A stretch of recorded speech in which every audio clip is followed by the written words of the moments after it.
Bismillahirrahmanirrahim. Alhamdulillahi rabbil alamin. Wassalatu wassalamu ala rasulillahi al-amin wa ba'd. Falënderojmë Allahun, paqja dhe mëshira Allahut që më të mirë profet mi Muhammedin sallallahu alaihi wasallam. Sot është dita e tretë e këtij kursi rreth shkencave të Kuranit dhe në 2 ditët e kaluara kena folur për 4 tema kryesore, ku tema e parë ka qenë rreth shkencave të Kuranit, tema e dytë ka qenë shpallja, tema e tretë ka qenë rreth Kuranit famëlart, dhe tema e katërt ka qenë për zbritjen e Kuranit. Dhe tema e sotme, me të cilën do të fillojmë, do të jetë rreth pjesëve të para që kanë zbrit nga Kurani dhe pjesët e fundit që kanë zbrit në Kuran. Dhe dietarët Allahu i mëshiroft i kanë vënë rëndësi kësaj teme, për këtë arsye e kanë bërë ose kanë shkruar në librat e tyre një kapitull specifik ku kanë folur rreth ajeteve kuranore që kanë zbrit të parat dhe ajetet kuranore që kanë zbrit të fundit.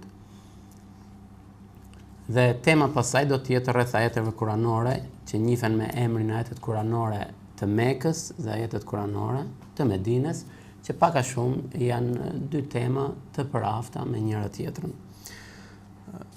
Për sa i përket rëndësisë ose dobisë që ka kjo temë, pra pse dietarët i kanë studiuar këto tema, pse dietarët kanë shkruar rreth këtyre tema, dihet sepse dietarët nuk mund të shkruanin pa pas një dobi, një fajde, dhe kanë përmend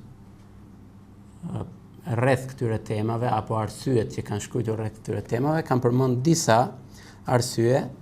Prej arsyeve kryesore që mund të përmendim është se me anë të njohjes së kush ka zbrit në fillim dhe kush ka zbrit në fund, arrim të njohim se në ato raste kur në Kuran ka disa ajete që ndoshta nuk mund të kuptohen mirë, bëhet shkak njohja se kur ka zbrit ky ajet kuranor, bëhet shkak që të kuptohet ajeti më mirë. Ose ndryshe që njihet pra me kapitullin an-nasikh wal mansukh, pra ajetet të cilat janë të fuqizuar apo janë pezulluar. Dhe që të harrish të njohësh atë fush, patjetër duhet di se kur kanë zbrit ajetet kuranore, ose për ndryshe nuk ke mundësi që ta kuptosh këtë gjë. Gjithashtu prej dobive është që të harrihet të kuptohet historia e legjislacionit islam, pra se si ka ardhur legjislacioni dhe ligjet në islam, dhe kjo duke njohur ajetet kuranore, se si kanë zbrit dhe dispozitat që janë përmend në të. Gjithashtu, prej tyre, ose prej dobive të kësaj është njohja e historisë së profetit sallallahu alaihi wasallam, duke arrit se njohim këtë fush apo këtë kapitull, krijohet një pjesë e historisë së profetit sallallahu alaihi wasallam, dhe kjo duket qartë në fillimin e zbritjes Kuranit, ku dihet, që e përmendëm në mësimin e kaluar, që ka filluar në fillimet e profecisë së profetit sallallahu alaihi wasallam në muajin Ramazan, kur profeti sallallahu alaihi wasallam ka qenë në Mekë në shpellën Hira, e cila pra ndodhet në Mekë. Dhe aty ka ardhur Xhebraili alayhis salam. Pra kjo është një pjesë e historisë të profetit sallallahu alaihi wasallam. Gjithashtu profeti sallallahu alaihi wasallam i ka zbrit në Haxh ajetet e plotësimit të fesë, të cilat janë në surën Maide. Gjithashtu profeti sallallahu alaihi wasallam i kanë zbrit ajetet të cilat flasin rreth kamatës, ajetet që flasin rreth borxhit, të cilat janë nga ajetet e fundit. Gjithashtu përfitojmë për kësaj teme që ne njohim sakrificën dhe mundin dhe interesin e madh që i kanë dhënë dietarët Kur'anit dhe studimit të tyre. Pra këto janë disa dobi që të gjitha shërbejnë në shkencat kuranore dhe në shpjegimin dhe komentimin e Kuranit famëlart. Ajetet e para që kanë zbrit nga Kurani famëlart janë ajetet e surës Alaq, pra Iqra bismi rabbika alladhi khalaq, khalaqal insana min alaq, Iqra wa rabbuka al-akram alladhi 'allama bil qalam, 'allama al-insana ma lam ya'lam. Pra janë 5 ajetet e para të surës Alaq, të cilat i kanë zbrit profeti sallallahu alaihi wasallam në muajin Ramazan të vitit të parë të profecisë, dhe që shua përmonda dje, disa historian, si Mubarak Fori, Allah më shiroft, kam përmondur se kjo ka ndodh në afërsisht, pra në datën 10 gusht të vitit 610 me kalendarin diellor, kurse me kalendarin hënor në datën 21 Ramazan. Pra këto janë përcaktime të përafta, pasi ndoshta mund të ndryshoj, por se ajo që dihet e sigurt që këto ajete kanë zbrit ditën e hënë. Ndaj dhe profeti sallallahu alaihi wasallam e ka agjeruar këtë ditë mirënjohje ndaj Allahut të Madhëruar, i cili i shpalli atij ajetet kuranore dhe e bëri atë profet. Dhe argumenti për këtë është hadithi e Aishës radhiyallahu anha, që e përmendëm dje. Dhe direkt pas këtyre ajeteve kuranore, apo pas një shkputje, pas një ndërprerje të shpalljes, kanë zbritur 5 ajetet e para të surës Mudaththir, ku Allah i Madhëruar thot: Ja ayyuhal mudaththir qum fa'andhir wa rabbaka fakabbir wa thiyabaka fattahhir wa rujza fahjur. Pra 5 ajetet e para të surës Mudaththir. Kjo është pjesa e dytë e Kuranit, e cila ka zbrit pas një shkëputje që ka ndodhur nga zbritja e Kuranit në shpellën Hira dhe deri tek zbritja e ajeteve të para të surës Mudaththir. Dietarët kanë pas disa mendime se sa ka qenë kjo ndërprerje midis zbritjes të ajeteve të para të surës Alaq dhe Mudaththir. Ka pas prej tyre që e kanë quar kohën goxha të gjatë, pra kanë thënë që është një kohë e gjatë, por se më e saktë është që kjo nuk është kohë e gjatë, pra kjo periudhë nuk, pra ndërprerja e shpalljes nuk e kalon muajin, është më e shkurtër, disa prej tyre kanë thënë është 10 ditë, dhe kjo ndërprerje ka qenë në mënyrë që profeti sallallahu alaihi wasallam të qetësohet dhe të përgatitet, pasi që e dini, profeti sallallahu alaihi wasallam kur erdhi shpallja në shpellën Hira, kjo e tronditi atë, dhe dihet historia me Khatijën radhiyallahu anha, ku profeti sallallahu alaihi wasallam shkoi tek Waraka ibn Nawfal dhe ai pra e përgëzoi që kjo gjë është shpallje nga Allahu i Madhëruar. Dhe më vonë pra i zbritën ajetet kuranore ku profeti sallallahu alaihi wasallam këtu e ka parë Xhebrailin alayhis salam, pra kjo ka qenë hera e parë që e shikon atë në krijimin e tij, pra në atë formë që ka krijuar profeti që ka krijuar Allahu i Madhëruar, dhe ndaj dhe profeti sallallahu alaihi wasallam kur e pa atë u tremb shumë, sepse është një krijesë shumë e madhe, dhe e përmonda pra se kush janë ajetet e dyta që kanë zbrit, sepse ka ardhur në disa transmetime që ajetet e para që kanë zbrit janë të surës Mudaththir. Por se pra nga hadithi Xhabir radhiyallahu anhu, por se dietarët e kanë sqaruar se këto ajete janë ajetet e para kur profeti sallallahu alaihi wasallam është urdhëruar që ai të ftoj njerëzit për në fen e Allahut. Gjithashtu në të njëjtin hadith është bërë e qartë se kjo ka ndodhur pas surës Alaq, sepse në hadith ka ardhur dhe tha profeti sallallahu, pra në këtë hadith ka ardhur ku thuhet nga transmetuesi Xhabir radhiyallahu anhu që profeti pa angjëllin që i erdhi në shpellën Hira. Pra që duket qartë që kjo është pjesa e dytë e cila ka zbritur prej Kuranit famëlar. Kurse përsa i përket ajeteve të fundit që kanë zbritur, pra pjesët e fundit që kanë zbritur nga Kurani. Duhet të dim diçka, sepse personi që lexon në shkencat e Kuranit gjën që dietarët ndonjëherë thonë ky është ajeti kuranor që ka zbrit i pari dhe ndodh ndonjëherë një keq kuptim, sepse kuptohet sikur këto janë ajetet e para të Kuranit. Për këtë arsye, dietarët kur flasin për ajetet që kanë zbrit në fillim dhe në fund, flasin në dy forma. Pra forma e parë është ajetet e para të komplet Kuranit dhe ajetet e fundit komplet Kuranit. Dhe mënyra e dytë është që flasin ajetet e para në këtë temë apo në këtë fushë. Për shembull, ajetet e para që kanë zbritur për alkoolin dhe ajeti i fundit. E qartë?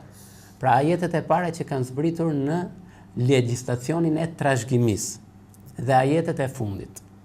Për këtë arsye, në disa transmetime ku thuhet ajetet e fundit kanë zbrit këto ajete që do t'i përmendim inshallah, ajo gjë që e bën që të kuptohet qartë që nuk ka pas diskutim, por se kjo ka qenë jo ajetet e fundit të Kuranit, por se ajetet e fundit në këtë temë, në këtë kapitull. E qartë kjo?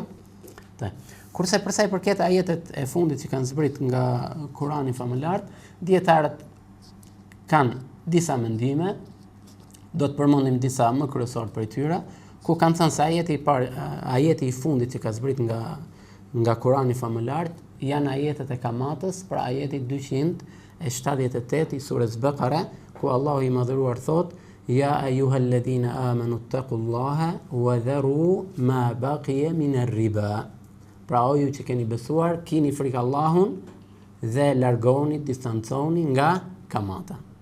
Pra ka në disa transmetime nga Ibn Abbas radiallahu anhu se ky ka qenë ajeti i fundit që ka zbrit nga profeti sallallahu, që ka zbrit pra tek profeti sallallahu alaihi wasallam. Kurse mendimi i dytë i dietarëve thonë që ajeti i fundit është ajeti në të njëjtën sure, pra në surën Bekare, por se ajeti 281 ku Allahu i madhëruar thot: "Wattaqu yawman turja'una fihi ila Allahi thumma tuwaffa kullu nafsin ma kasabat wa hum la yuzlamun." Pra këto janë ajetet të cilat kanë ardhur direkt pas ajeteve të kamatës dhe për këtë pra ka transmetim përsëri nga Ibn Abbas radhiyallahu anhu, i cili ka përmendur se ky është ajeti i fundit që ka zbrit nga Kurani famëlar. Kurse mendimi i tretë që është përmendur që ajeti i fundit nga Kurani është ajeti i borxhit, i cili është ajeti 282 i surës Bekare, ku Allahu i madhëruar ka përmendur në të rregullat rreth borxhit, pra është dhe ajeti më i gjatë në Kur'an për vetë rëndësinë që ka borxhi, edhe pse fatkeqësisht pra shumë prej nesh e marrin borxhin dhe harrojnë ta kthejnë më atë, pra e quajnë borxhin si një dhuratë që u ka ardhur nga Zoti. Por se harrojnë që ai është një ndëshkim nëse njeriu nuk i mbahet apo nuk i përmbahet kushtit me të cilin e ka marrë borxhin.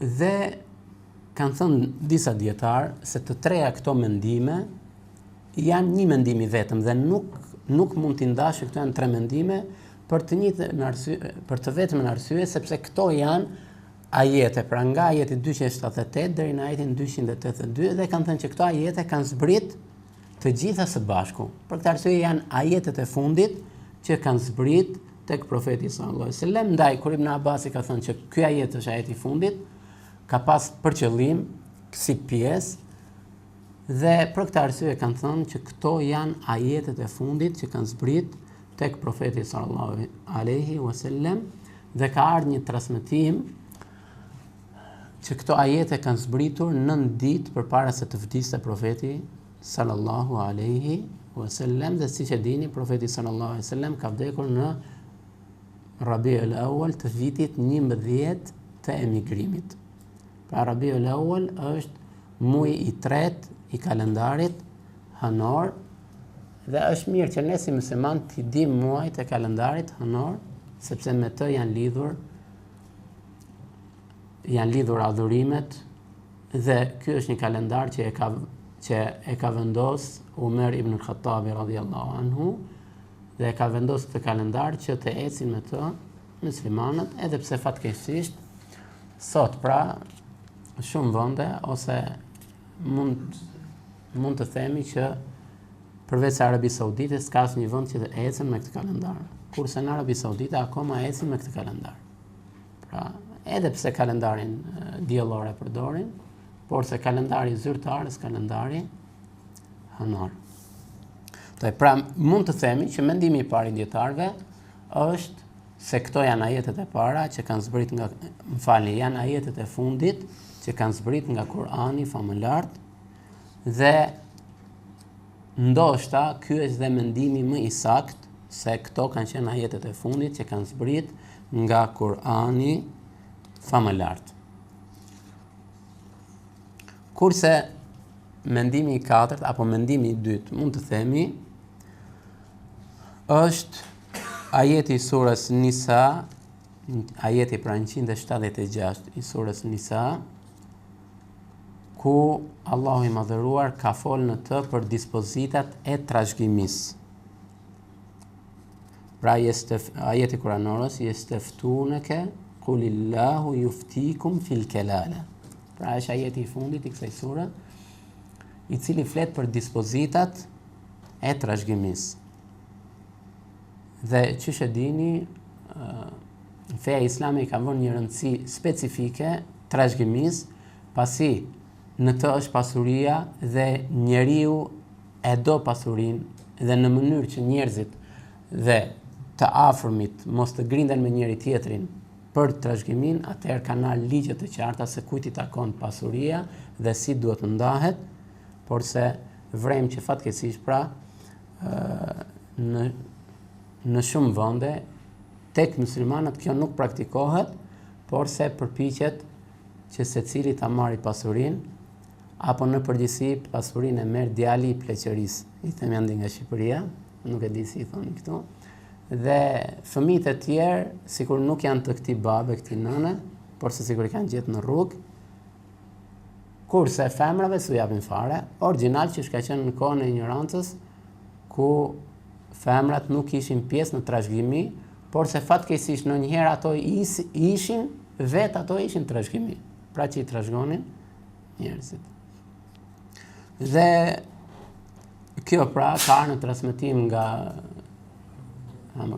Bara radhiyallahu anhu, se surja e fundit që ka zbrit është surja Bara, pra surja Tobe, dhe ajeti i fundit është ajeti i trashëgimisë.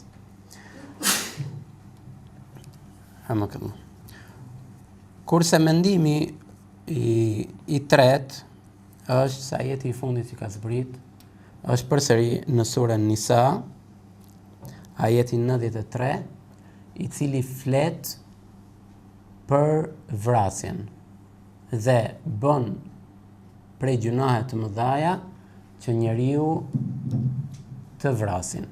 Ajeti kuranor pra thot, Allah e mëdhëruar, wa me yaqtul mu'mina muta'ammidan fajazauhu jahannam khalidan fiha wa ghadiba Allahu alayhi wa la'anahu wa a'adda lahu 'adaban 'azima.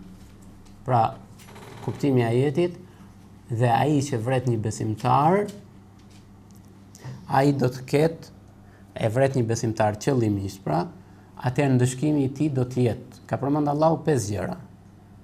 Do të jetë xhehenemi, pra do të jetë zjarri, përgjithmonë. Allahu hidhërohet prej tij dhe e mallkon atë dhe për këtë person do të ketë një dënim të madh. Pra 5 ndëshkime shumë të rënda, dhe kjo për vetëm në arsye që njerëzit mos të kenë guxim që të bëjnë këtë vepër të shëmtuar, pasi gjaku i njerëzve dhe i besimtarit në veçanti është i paprekshëm vetëse kur ai e meriton. Dhe ka ardhur nga Ibn Abbas radhiyallahu anhu se ai ka thënë që ky është ajeti që ka zbrit i fundit, por se qëllimi i Ibn Abbasit ka qenë se jo se ky është, pra në atë komentim që i kanë dhënë dietarët, jo se ky është ajeti i fundit nga Kurani, por se ky është ajeti i fundit që ka zbrit pas ajeteve të cilat kanë zbrit në surën Furqan, ku Allahu i Madhëruar, pasi ka përmend ata të cilët vrasin, bëjnë immoralitet dhe pastaj pendohen, Allahu a pranon atyre pendimin. Dhe ka thënë Ibn Abbasi që ky ajet ka zbrit pas atij ajeti. Pra dhe në këtë kuptim, ose ky kuptim i jepet këtij ajeti kuranor, pasi që është përmendën pra, më e sakta është se janë ajetet e surës Bekare, ato të cilat kanë zbritur të fundit. Gjithashtu ka dhe mendime të tjera, shkurtimisht pra pa u thelluar në to, disa prej tyre kanë thënë që janë dy ajetet e fundit të surës Taube, ajeti 128 dhe 129.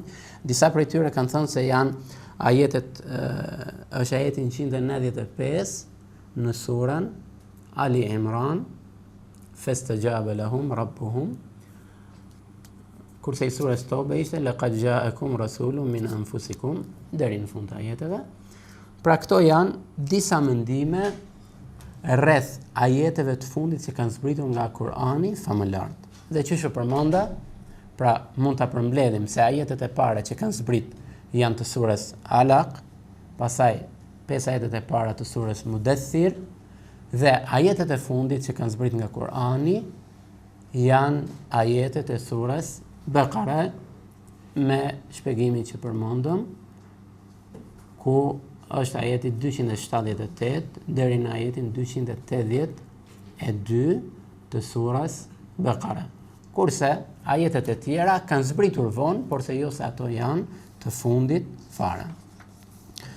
Dhe do të kalojmë në temën e 6, e cila ka të bëjë me el-Quran el-Mekki wal-Medeni. Pra, Kurani Mekas, pra njihet me këtë temër, Kurani Mekas dhe Kurani Medinës.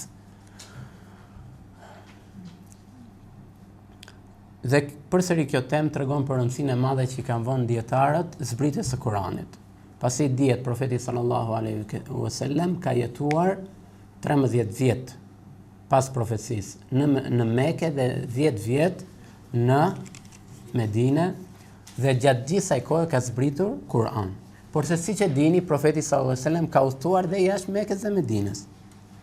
Dhe në këto vende ka zbrit Kur'an, që është Taif, apo kur ka qenë në Haxh në Arafat, pra haxhin e fundit që ka kryer. Por se dietarët, mendimi më i saktë në këtë pikë është pra se kush është Kur'an Mekës dhe kush është Kur'an Medinës, se çdo pjesë e Kur'anit që ka zbrit përpara emigrimit, pra përpara se të harrinte profeti sallallahu alaihi wasallam në Medinë, është Kur'an Mekës. Pra njihet në terminologji, njihet me emrin Kur'ani Mekës. Dhe nga momenti që profeti sallallahu alaihi wasallam është futur në Medinë deri në ajetet e fundit që kanë zbrit, ky njihet me emërtimin El-Quran El-Medeni, pra Kurani që ka zbrit në Medinë ose Medinës. Dhe këtu duket qartë që dietarët e kanë bërë këtë ndarje duke parë kohën se kur ka zbrit, dhe jo duke parë vendin, edhe pse quhet Kurani Medinë dhe në Mekë. Por se nuk kanë ruajtur, pra nuk e kanë bërë këtë ndarje në varësi të vendit ku ka zbrit, por se në varësi të kohës se kur ka zbrit. Dhe gjejmë që dietarët kanë përmendur se kush janë surat që kanë zbritur në Medinë, kush janë surat që kanë zbritur në Mekë, dhe ka disa sure që kanë rënë dakord që këto sure janë sure të cilat njihen me emërtimin surat e Mekës apo surat e Medinës, dhe ka sure të cilat nuk kanë rënë dakord, por se ka ndodhur një diskutim midis tyre, ashtu që ndodh pra gjën disa pjesë të Kuranit ku disa ajete kuranore kanë zbrit më vonë. Dhe këto hallësira, pra dietarët i kanë përmendur në libra, por se që shka përmenda, pra nuk do të zgjerohemi në të gjitha, pra këto fusha, dhe kush do që ti vrej se kush janë ato sure Mekë apo surës Medinës, në përgjithësi Kuranët kur janë botuar i kanë marrë rëndësi se kjo pjesë e Kuranit të Mekës apo Kuranit të Medinës, dhe të njëjtën gjë në pasqyrimin e Kuranit që është botuar në Medinë, e kam përmend se këto sure ku kanë zbritur, pra si quhen sure mekase apo sure të Medinës. Dhe mund të përmendim disa prej tyre, të cilat i kanë përmend dietarët. Kanë përmend pra se 20 sure janë të cilat njihen me emërtimin suret e Medinës, pasi këto sure kanë rënë dakord që kanë zbritur në Medinë dhe kanë përmend prej tyre surën Baqara, Ali Imran, Nisa, Maide, Al-Anfal, At-Tauba, An-Nur, Al-Ahzab, Muhammad, Al-Fath, Al-Hujurat, Al-Hadid, Al-Mujadala, Al-Hashr, Al-Mumtahina, Al-Jum'a, Al-Munafiqun, At-Talaq, At-Tahrim, An-Nasr. Pra 20 sura që kanë rënë dakord për këtë sure, që këto janë sure të Medinës. Pra u thash me ndarjen që përmenda më sipër, dhe kanë rënë në diskutim rreth 12 sure, se ato a janë sure të Mekës, pra që njihen me emërtimin suret e Mekës apo Medinës, dhe kanë përmend prej tyre El-Fatiha, Ar-Ra'd, Ar-Rahman, As-Saf, At-Taghabun, Al-Mutaffifin, Al-Qadr, Al-Bayyina, Al-Zalzala, Al-Ikhlas, Al-Falaq, An-Nas. Edhe pse pra ky është diskutim, po disa sure prej tyre kanë argumente të cilat tregojnë se kur kanë zbrit ato, dhe që kemi pra 2 suret e fundit të cilat kanë zbritur në Medinë, pasi profeti sallallahu alaihi wasallam i ka përdor ato për rukje. Pra tham që 20 sure janë sure medenie, pra të Medinës, 12 kanë rënë diskutim, dhe sa sure kanë mbetur? Pra 32 sura nga 114. Kush është i fortë në matematikë?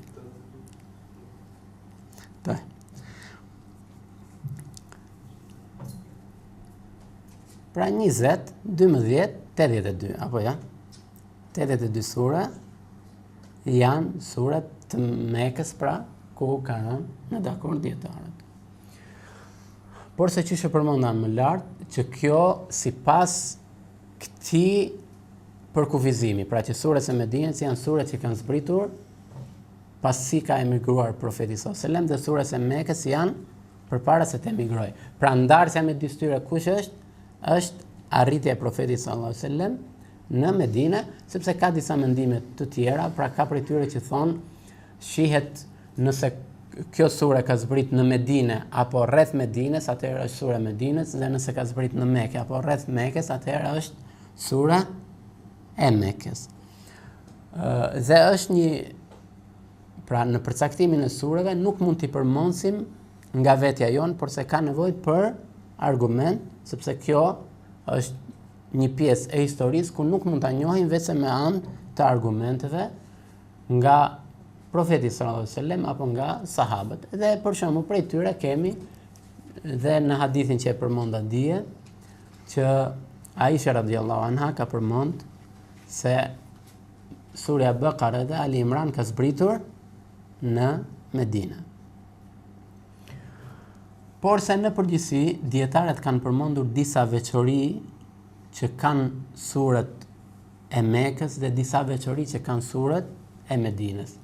Dhe kjo për të vetmen arsye sepse çuç e dini profeti sallallahu alajhi wasallam përpara emigrimit ka jetuar në Mekë në mes të jo besimtarëve, dhe ku ata e luftonin dhe e sulmonin.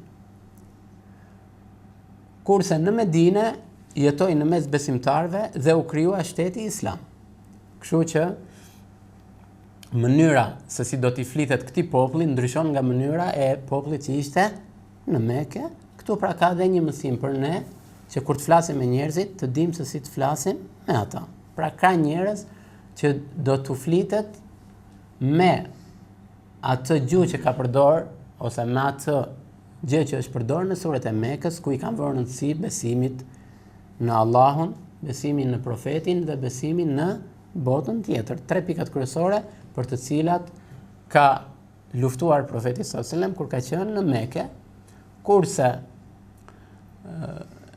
dispozitat dhe thellimi në to kanë zbrit në Medinë, edhe pse në Mekë kanë zbrit disa dispozita, por se jo me sqarimet. Por se shkurt, për shembull namazi ka zbrit, zekati, por se kanë qenë pas zgjerime dhe pa hollësi. Hollësit pra kanë zbritur në Medinë, pasi njerëzit në Mekë nuk kishin nevojë për dispozitat, sepse ata nuk besonin në profetin. Kurse njerëzit në Medinë, pra populli që jetojnë në Medinë, ata besuan në profetin sallallahu alajhi wasallam dhe kishin nevojë për legjislacionin islam. Dhe kjo ka qenë metoda e profetit sallallahu alajhi wasallam dhe e shokëve të tij. Ndaj profeti sallallahu alaihi wasallam kur e ka dërguar Muadhin radhiyallahu anhu në Yemen, e ka dërguar thirrës, çfarë i ka thënë atij? O Muadh, ti do të shkosh tek një popull apo tek disa njerëz të cilat janë ehlul kitab. Pra janë krishterë dhe xifut. Ehlul kitab pra janë krishterë dhe xifutët. Ndaj gjëja e parë që do t'i bësh ftesë, kush do të jetë? Tauhidi, pra që ata të njësojnë Allahun e mëdhëruar. Nëse ata e pranojnë këtë pikë, atëherë kalo tek shkalla e dytë që është namazi. Nëse e pranojnë namazin, atëherë tek zakati dhe kështu me radhë. Pra kjo është një metodologji që duhet përdorin thirrësat dhe muslimanit në davetin e tyre për tek Allahu i madhëruar. Dhe ndodh shumë herë për shkakun që ne futena në diskutim me njerëz që ndoshta nuk besojnë në Allah, apo ndoshta mund të besojnë, po kanë shumë probleme në tauhid, kanë probleme, nuk falen, nuk agjërojnë, nuk bëjnë haxhin, nuk japin zakatin, dhe ne diskutojmë me ta në disa hollësi të fesë islame, ku në përgjithësi ata nuk përfitojnë për këtyre diskutimeve, sepse ka gjëra që nuk arrin ti kuptojnë dhe ti logjikojnë, por se gjëja e parë është që ne t'i vëmë rëndësi parimeve dhe gjëja kryesore në islam dhe gradualisht duke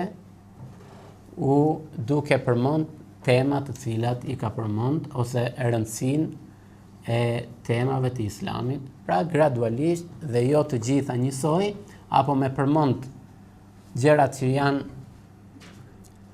pak ose gjëra të cilat nuk janë më kryesore në islam, por se vinë pas gjënave kryesore, edhe pse çdo gjë në islam është me rëndësi, por se siç e dini, ka gjë që është më me rëndësi se tjetra.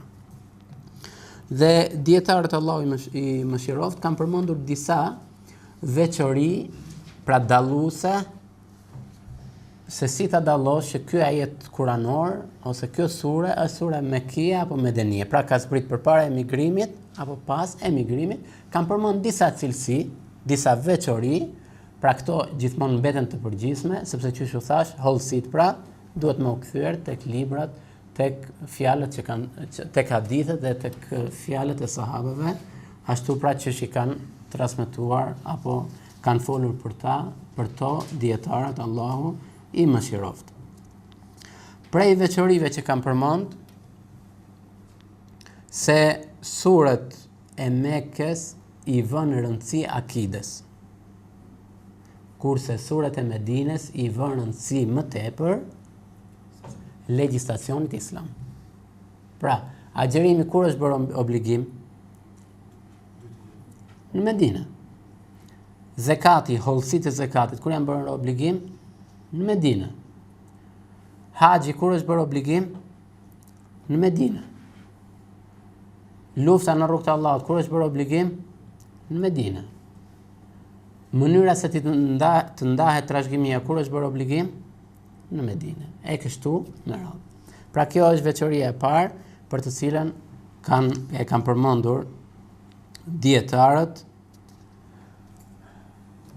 rreth veçorive që ka Kurani i Medinës dhe i Mekës. Gjithashtu, prej veçorive ose veçoria e dytë dhe cilësia e dytë është se në Kuranin e Mekës janë zgjeruar tregimet e profetëve. Pra historia e Jusufit a.s., historia e Musait, e profetëve të tjerë, dhe kjo për të vetmen arsye, sepse që shua përmonda pra, këta njerëz që jetonin në atë kohë, në atë situatë, kishin nevojë të njihnin profetët dhe historitë e tyre. Dhe veçoria e tretë që kam përmendur është se në përgjithësi surat e Mekës janë ajetet e Mekës janë të shkurtra, kurse ajetet e Medinës janë të gjata. Dhe po ti shikos, për shembull, në përgjithësi surat janë në Juz Amma apo Tebarak apo surja Shuara, ajetet janë të shkurtra dhe nuk janë të gjata. Kam përmend një prej urtësive në këtë gjë është sepse jo besimtarët nuk donin me dëgjuar Kur'anin. Dhe ajetet të shkurtra, pra i thoshe profetit, se ndaj dëgjonin sepse ishin të shkurtra. Gjithashtu ajetet e shkurtra gjën që ato janë të fuqishme. Kurse ajetet në Medinë janë më të lehta dhe sepse ato flasin për dispozita dhe kur flitet për dispozita do të ndryshojë mënyra se si flitet dhe ndryshe kanë qenë në Mekë. Gjithashtu prej veçoria e katërt që kam përmend është se në Medinë janë përmend hipokritët dhe cilësitë e tyre, kurse në Mekë jo. Për çfarë arsye? Sepse dihet qartë që në Mekë besimtarët torturoheshin. Atëherë si një hipokrit do të torturohej. Nuk kishte shans, pra nuk mund ta bënte këtë gjë. Ama në Medinë, kur Islami u përhap, e pan të arsyeshme që bëhen asikur jemi muslimanë në mënyrë që të përfitojnë dhe mos ndihen angusht në Islam, apo pati për tyre që u bën hipokrit në mënyrë që ta luftojnë Islamin nga brenda. Pra këto janë disa veçori shkurtimisht, pra që shua përmenda që i kam përmend dietarët rreth ndryshimit që ka Kurani i Mekës dhe Kurani i Medinës. Besoj se është e qartë inshallah. Nëse ka në një pyetje. وَقُلْ رَبِّ زِدْنِي عِلْمًا